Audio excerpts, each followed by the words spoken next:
Good morning everyone. We'll start with class 7 subject social science. We'll start again with chapter 5 of geography, hydrosphere. In our previous video we discussed about the hydrologic cycle, that is water cycle.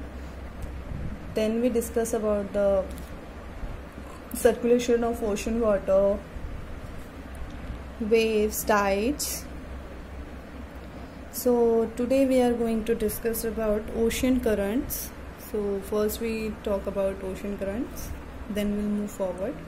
The temperature of the ocean varies from one place to another. Winds, tides and waves mix the surface water of the ocean with its deeper layer. The temperature of the ocean water is not uniform but between the equator and the poles, because it gets disturbed by the flow of an ocean currents. So what is ocean current? The continuous flow of ocean water in a definite direction is called ocean current. Slow moving streams of ocean water is called drift. Based on its temperature, ocean current have been classified into two types, warm current and cold current. So first we talk about the warm current. Flow from the lower latitude where the temperature high toward and higher latitude where the temperature is low. The warm current increase the temperature of the coastal weather.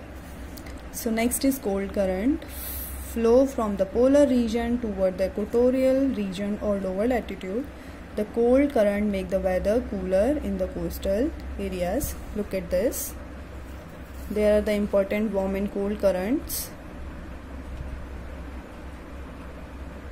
So next we talk about the characteristic of the ocean current. Major ocean currents flow in the direction of the Earth's prevailing wind and are affected by the Coriolis force. Due to the Coriolis force, the warm current tend to deflect to the right in the northern hemisphere and to their left in the southern hemisphere. The oceanic circulation transport heat from one latitude belt to another. A current is usually strongest at the surface and decrease in strength with depth. Most current have speeds less than or equal to 5 knots. The cold water of the Arctic and Antarctic Circle move toward warmer water in tropical and equatorial region, while the warm water of the lower latitude move poleward. Next we have conservation of water. You have read in this chapter that the earth has abundance of water, but unfortunately only a small percentage can be used by human. Most of the water used by humans come from river, lakes and underground water. However, pollution of water bodies have become a major problem. Rapid industrialization and the careless behavior of the people have led to alarming pollution in most of the freshwater bodies of the world, including the Indian rivers such as Ganga and the Yamuna. On the other hand, soil pollution had made the groundwater contaminated to some extent. Rising population has increased demand of water or other problems. Hydroelectricity is generated from river, ocean are the important source of marine life and marine products. Salt and other minerals are obtained from ocean water. Therefore, it is in the interest of the human that great care should be taken to keep the water body free from pollution. So look at here.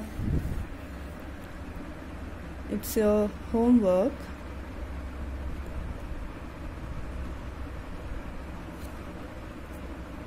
Thank you.